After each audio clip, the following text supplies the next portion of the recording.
Washington, Reuters, Representative Adam Schiff, making his closing argument in the impeachment trial of U.S. President Donald Trump on Friday, seemed to have the Senate chamber more or less wrapped, with lawmakers listening respectfully, whether they agreed with his arguments or not. U.S. Intelligence Committee Chairman Adam Schiff, DCA, speaks to reporters on the fourth day of the Senate impeachment trial of U.S.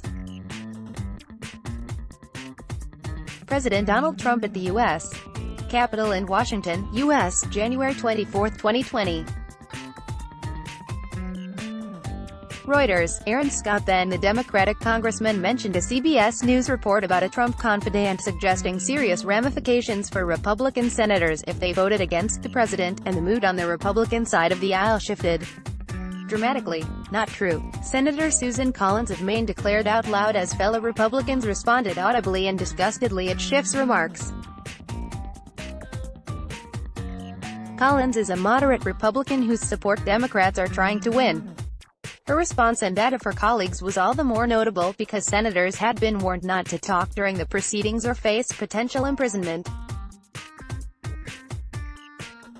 But Schiff's remarks had touched a nerve. Leading the prosecution of Trump for Democrats from the House of Representatives, Schiff had cited a report suggesting that Republicans, known as members of the Grand Old Party, GOP, had been threatened. CBS News reported last night that a Trump confidant said that GOP senators were warned, "Vote against your president,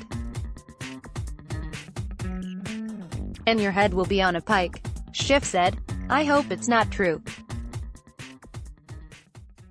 But I was struck by the irony of the idea, when we're talking about a president who would make himself a monarch, that whoever that was would use the terminology of a penalty that was imposed by a monarch, a head on a pike." Republicans said they were insulted. The whole room was visibly upset on our side of it. "It's insulting and demeaning to everyone to say that we live in fear and that the president has threatened all of us," Republican Senator James Lankford of Oklahoma told reporters later. "Nothing like going through 3 days of frustration and then cap it off with an insult." Republicans control the U.S.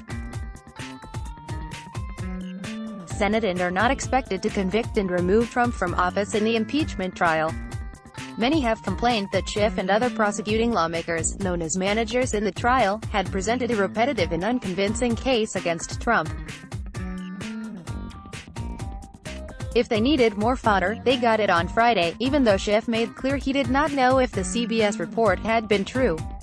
Democrats have accused Trump of being an authoritarian and charged him with abusing his office by pressuring Ukraine to investigate former Vice President Joe Biden, a 2020 Democratic presidential contender, and then obstructing Congress's inquiry into the matter by barring witnesses and withholding documents. Trump's lawyers will begin presenting his defense in the trial on Saturday. Reporting by Jeff Mason, additional reporting by David Morgan, McKinney Bryson, Nandita Bose, editing by Grant McCool. Our standards. The Thomson Reuters Trust Principles. Let's block ads. Why?